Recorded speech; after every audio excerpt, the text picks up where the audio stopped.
دیر کے لیے میرے دل کی 2-3 سیکنڈ کے لیے دھڑکن بڑھی. میرے سامنے ہندوستان کی فوج کو بٹھایا گیا تھا.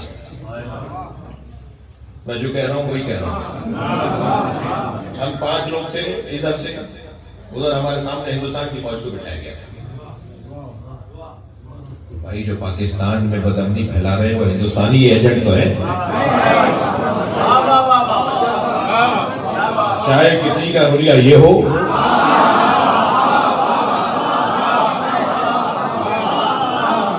تو مجھے پاکستان کو پاکستان کو الحمدللہ پاکستان کو ہندوستان کی فوج کے سامنے بٹھا دیا. شاید 2-3 سیکنڈ کے لیے میری دل کی دھڑکن بڑھی. ہوگا کیا؟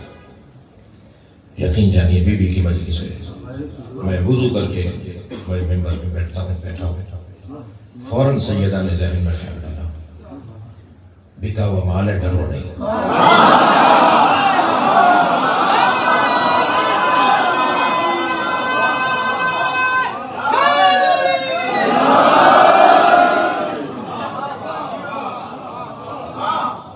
جو بلینک چیک لے کر فتوے دے دیتے ہو, جو پیسے لے کر فساد دلوا دیتے ہو, کیا ہے نمان کو خراب کر رہا ہے. 70 سال میں یہ نہیں ہوا جو کراچی میں اور پنڈی میں ہوا. 70 سال میں یہ نہیں ہوا. 70 سال میں یہ بھی نہیں ہوا کہ بے گناہ بے خطا فلانا لگایا. اس ملک میں 70 سال میں یہ نعرہ بھی پہلی دفعہ لگایا کہ بے گناہ بے خطا فلانا. اس ملک میں 70 سال میں یہ بھی پہلی دفعہ ہی ہوا ہے کہ امیر فلاں زندہ باد کا نعرہ لگا. اس ملک میں 70 سال میں بھی پہلی دفعہ یہی ہوا ہے کہ جناب زہرا جب حق مانگنے گئی تھی معاذ اللہ اس وقت پہ خطا پڑتا. تمہیں وہ تو نظر آ رہا ہے کہ اسلام آباد میں اور کراچی میں 70 سالوں میں پہلے کبھی نہیں ہوا جو آج ہوا. تمہیں یہ نظر نہیں آ رہا کہ 70 سالوں میں اور کیا نہیں ہوا. نہیں عزیزان گرامی, خامیاں کوتاہیاں اگر میرے یہاں سے ہوں تو مجھے اسے دور کرنا ہوگا, لیکن کہیں کی بھی خامی کوتاہی قابل برداشت نہیں ہے. یہ نظریہ ہے, اس نظریے کو لے کے چلنا ہے. بات کرو نا, تحقیق کرو, کتابیں پڑھو, دیکھو ہوا کیا ہے. میں اپنے ان بچوں اور جوانوں سے بھی ایک بات کہوں گا. صدر مملکت کو خط لکھ رہا ہوں, وزیر اعظم کو خط لکھ رہا ہوں ایک مسئلے پر. صوبائی حکومتوں کو بھی اس کا CC کروں گا. اور مسئلہ یہ ہے کہ یہ 4 آدمی جا کر ایک تھانے میں بیٹھ جاتے ہیں. بولیے ان کے وہ دہشت گردوں والے ہوتے ہیں اور ایسے کے اوپر دباؤ ڈال کر FIR کٹوا دیتے ہیں. ایسے جو بھی بیچارہ اس وقت گن پوائنٹ پر ہوتا ہے, وہ اگر نہیں کاٹے گا FIR تو اس کو اور مشکل ہو جائے گی. وہ جان چھڑانے کے اس میں FIR کچی پکی کاٹ دیتا ہے, پکی کاٹے کچی کاٹے FIR کاٹ دیتا ہے, اور اس کے بعد پھر مسائل شروع ہوتے ہیں. میرا سوال ہے صدر مملکت سے, میرا سوال ہے آرمی چیف سے, میرا سوال ہے وزیر اعظم سے اور صوبائی حکومتوں سے کہ یہ جو A95 کی FIR ہے,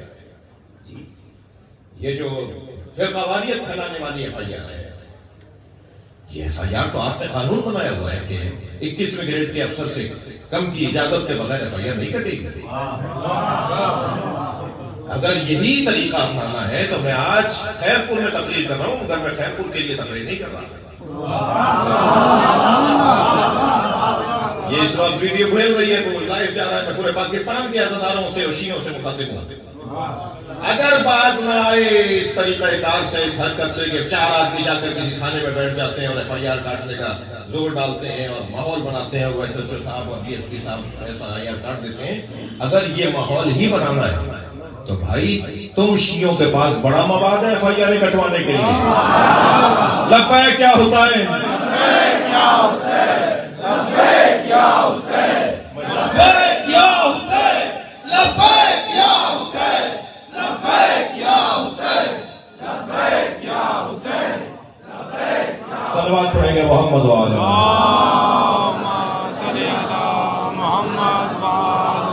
محمد. تو پھر ہر شہر میں تیاری کرو بھائی. ہم محرم سے پہلے کہہ چکے تھے اور چہلوں پہ آپ نے ثابت کیا, چہلوں پہ آپ نے ثابت کیا, مجمع دکھا کے روب میں نہ لانا.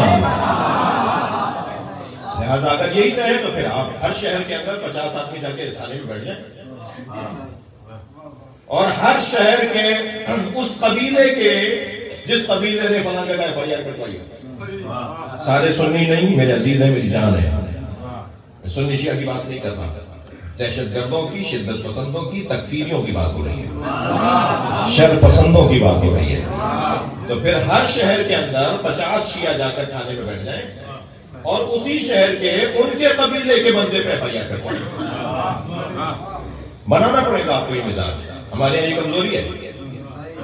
میں ان بچوں اور جوانوں سے کہہ رہا ہوں اور بزرگوں سے ہر بات پوچھو بھی نہیں. جی حضرت مختار ثقفی نے قیام پہلے کیا تھا، اجازت بعد میں لی تھی. بھائی صلوات پڑھیں محمد و آل محمد.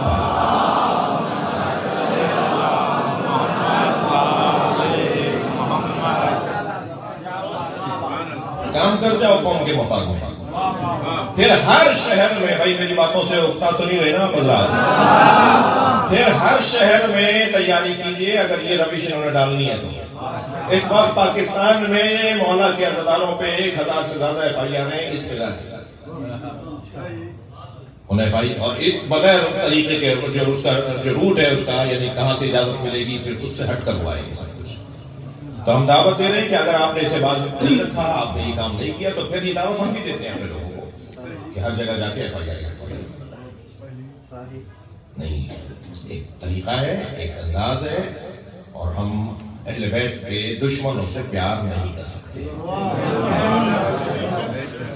جھنڈے کے زور پر کچھ نہیں ہوگا.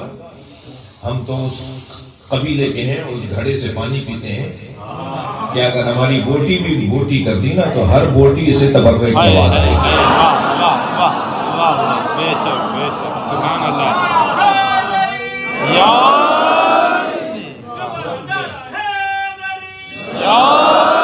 ہر قطرہ خون سے صلوات اور درود کی آواز آئے گی.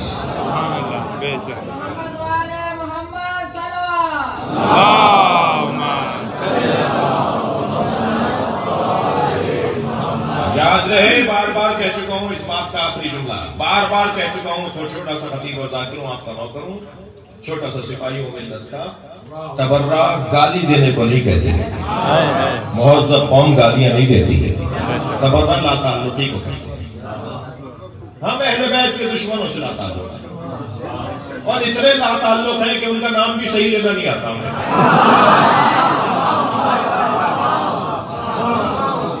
آپ نے نام بگاڑ دیا، آپ نے بھائی نام ہی نہیں آتا. اتنا اگنور کیجئے کہ ہمارے اگنور کرنے سے ہی مر جائے.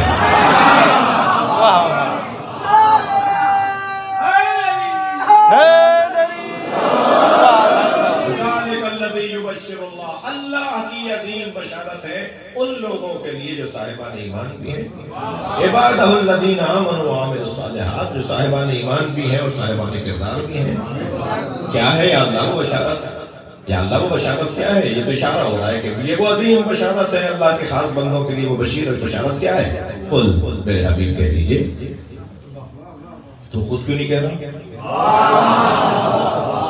یہاں تک تو تم نے خود کہہ دیا. اب یہ والی بات جو بشارت والی بات ہے تم کہہ دو میرے حبیب، قل تم کہہ دو. تو خود کیوں نہیں کہہ رہا؟ تو یہی تو پیغام وہ دینا چاہ رہا ہے کہ رحمتیں بھی ان کے ذریعے سے، لعنتیں بھی ان کے ذریعے سے. جب اللہ اپنا سارا نظام ان کے ذریعے سے چلا رہا ہے تو تم کوئی معاذ اللہ کوئی علیحدہ ہو، معاذ اللہ سے پڑے ہو کہ اللہ تو اپنا نظام ان کے ذریعے چلائے، اور تم کہہ رہے ہو ہمیں اللہ کافی ہے. اللہ کہہ رہا ہے میرا نظام محمد مصطفیٰ اور اہل بیت مصطفیٰ کے ذریعے چلے گا. یہ کہہ رہے ہیں اللہ کافی ہے. شہید استاد مطہری کا بڑا حسین جملہ فرماتے ہیں، وہابیت در حقیقت انسان کی صلاحیتوں کی دشمن ہے. اللہ نے انسان کو جو قابلیت اور صلاحیت دی ہے اس کا انکار وہابیت ہے. ہم تو اللہ کو مانیں گے، انسان کی قابلیت کو نہیں مانیں گے، انسان کی صلاحیت کو نہیں مانیں گے. انسانوں کی صلاحیتوں کا انکار وہابیت ہے. انسان کامل کی صلاحیت کا آپ انکار کر رہے ہیں کہ ہم ان کو نہیں مانیں گے. اللہ نے کہا میں نے تو قابلیت دی ہے، کہہ رہے ہیں ہم نہیں مانیں گے. تو اللہ کہہ رہا ہے قل، میرے حبیب کہہ دو لا اسألکم علیہ اجرا الا المودۃ فی القربى، میرے حبیب تم کہہ دو مجھے رسالت کی اجرت کچھ نہیں چاہیے.